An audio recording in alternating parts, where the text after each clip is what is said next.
I believe Isha has also published a cookbook. Can you talk a little bit about food from the yogic diet perspective? Or what are things that we should be actively doing on a daily basis if I do choose to go the less sinful route one day when it comes to food? Less sinful in terms of the gluttony that I do endure with food. What are tenets of the diet that we should be looking at? And sorry, if you have a favorite recipe to share. Right now we're running two good restaurants and another 3-4 okay restaurants. Because I am also a food buff, not for eating but for cooking. Don't get much time these days to spend that kind of time, but at least my daughter certifies that I'm the best cook in the world, so it can't be wrong. So, I carefully… This is a very unique type of recipe because we are families who have come from Andhra Pradesh at one time, Telugu families, who moved into Karnataka, a particular kind of region where the spice is available in its 100 different forms. So, our families have been initially martial families, later on they became business families. The men who go to war and the men who go out of the country for business, those days when there is no text and email and all this, when they go, the only way the women can get their men back is by holding by the tongue. It's the taste of the food because they've gone out, they were going out to Burma, Japan, those things way back, I'm talking a couple of centuries ago. Now they have no reason to come back. Because it's not like today you hop onto a plane and back in few hours. It's months of journey, you kind of tire. What's going to bring you back? It's the taste of food. Wherever you go, this spice is just eating you up. So they always came back. So they said, we hold them by their tongues, otherwise these idiots, you can't hold them any other way. So lot of culinary expertise, enormous mastery over these things. So I picked up a little bit. With that, I prepared a kind of a set of menu for this restaurant. Today, it is rated as the second best vegetarian restaurant in Asia.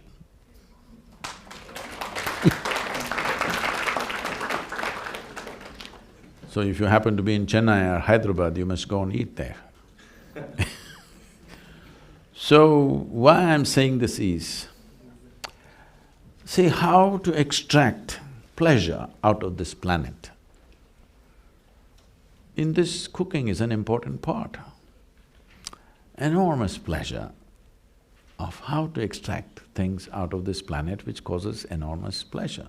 When you don't know anything else, the simple way is to numb all your senses, you just get smoked up. One weed will do. But to prepare this meal, you have to go out into the garden or the jungle and pick specific things for different things. This was like a normal thing, They'll go out into the fields picking that specific thing for today's cooking. So this kind of care was there. Today, that kind of care is difficult because we just on the run, everything is on the fly. So that is not much done, but still it's hugely appreciated the moment people come in touch with it, that is there. So what kind of food? Two parts to the food. One is, after all, it's fuel for this body. So it should fit into the system well, that's important.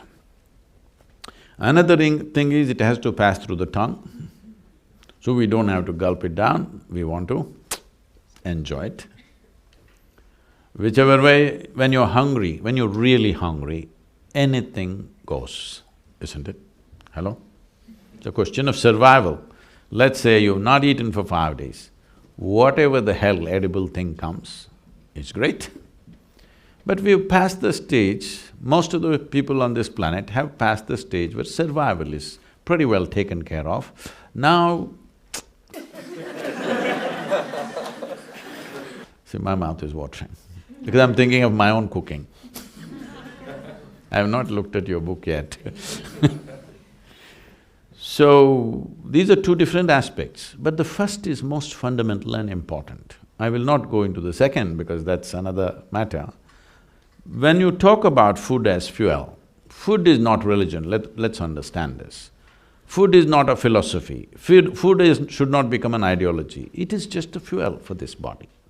In what form and in what composition will it provide this body the best nourishment with least amount of trouble? That's the whole thing. So if you want to look at it like this, first of all, none of you are biology students, are you? No, just business. So if you look at the human system the way it is, in the animal kingdom, you can largely divide animals either as herbivores and carnivores. There are of course mixed, but largely so. If you look at the basic physical structure of these two kinds of creatures, you will see there's a fundamental difference in the way their body is constructed. Particularly the digestive system. When we say a digestive system, from the lip to the anal outlet, digestion is happening at various different levels. This is called as the alimentary canal. To start with, the way our jaws and our mouth structure is, if you look at it, you must have noticed this. If you have a dog or a cat, if you've not seen tigers or lions, all carnivorous animals have only cutting action in their jaw movement, yes? All the herbivores have cutting and grinding action. You? What do you have? Hello? You have both cutting and grinding action. Why is this so?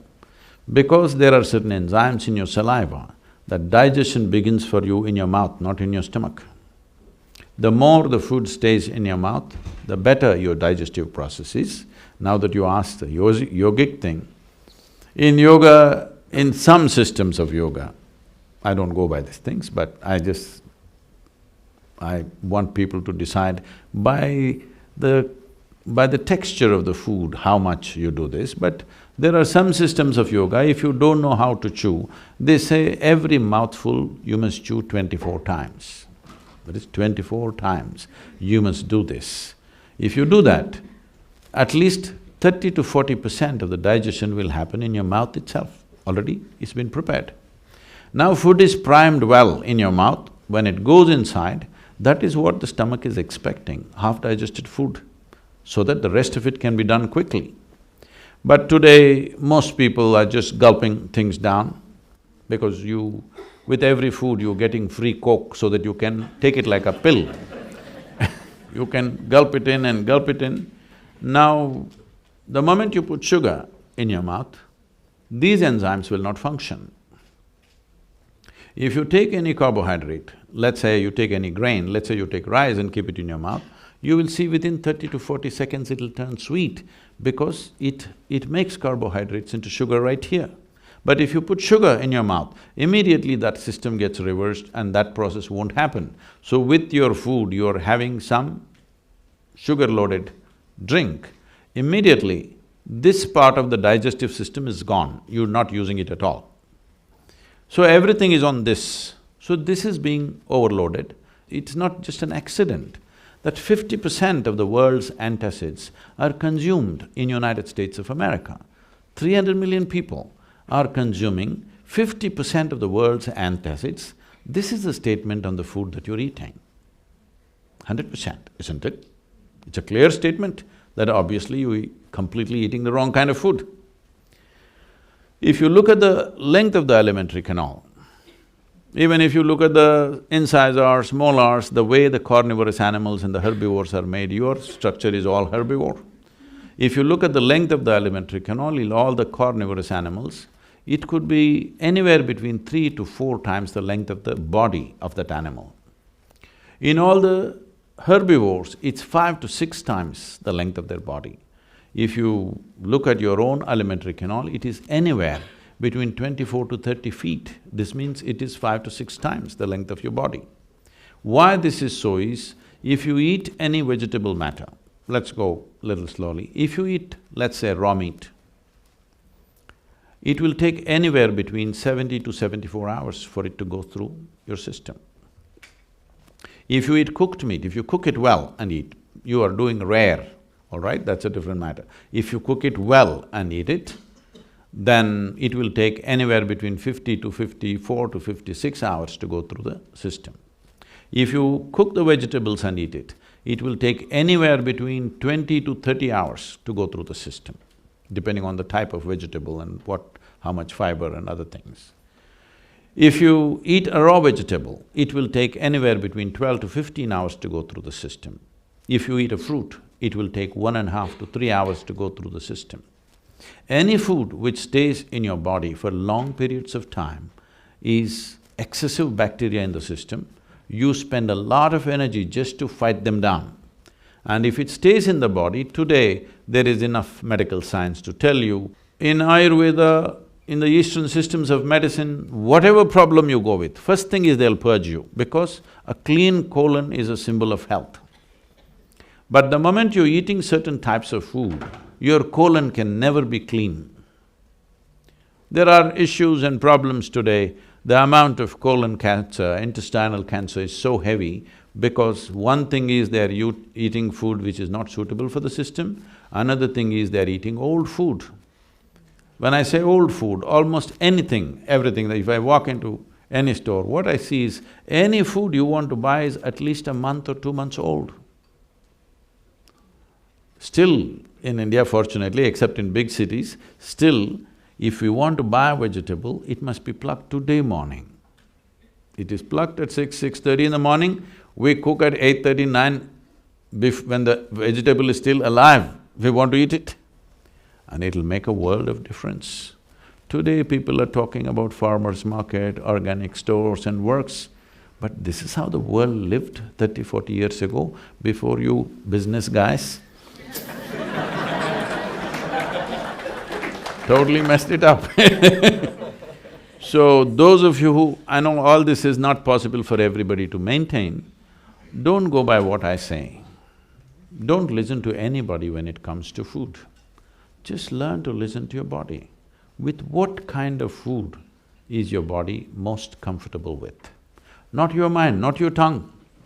Your body should feel very comfortable. If your body is comfortable, one thing is, it'll bring down sleep quota.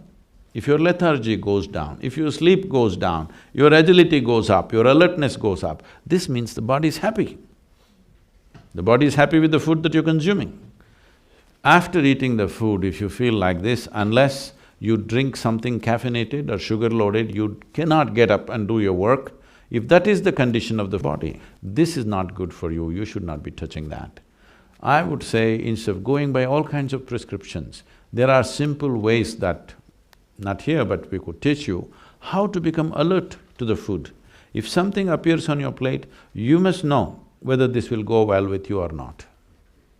It's happened to me many times. I'm always with food, but I'm saying sometimes food is being laced with some poison or something. If it just comes before me, I just look at it and say, I'm not eating this is not good. Something is wrong with it, seriously. Simply because your body is capable of that. You just do one thing, throw something to your dog, not your pet dog, he's become like you. If you… a dog which is free, if it is free, Brooklyn, there's still some dogs free. Free dogs are there. They're hipster dogs, they got mustaches, you know. If you throw something to him, one sniff, he knows whether to eat it or not, isn't it? How come you don't know? You're supposed to… in the evolutionary thing, you have the most sensitive neurological system. If you look at the food, you must know how this food will behave within me. Based on that, you can shape the markets of tomorrow, the business people.